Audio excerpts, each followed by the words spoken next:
শিবজেলা ওই যে নৌকাঘাটের কাছে একটা বড় গাছ আর কি 200 ন্যাশনাল হাইওয়ে করছে আর কি, রোড ব্লকেজ ছিল, এখন ক্লিয়ার করা হয়েছে। স্যার কতক্ষণ আগে পড়েছিল গাছটা? এটা তো আরও ধরেন প্রায় 1-1.5 ঘন্টা আগে।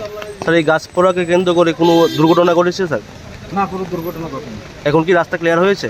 হ্যাঁ, ক্লিয়ার হয়েছে মোটামুটি, একটু ব্লকগুলি আছে, এখন সরিয়ে নিয়ে যাচ্ছে। স্যার কোন কোন দপ্তর এসছে এখানে পরিষেবা করতে? Police, PSR, civil administration, forest department সবাই এসেছে। মোটামুটি কতক্ষণ রোড ব্লকেজ ছিল? মোটামুটি 1 ঘন্টা আগে।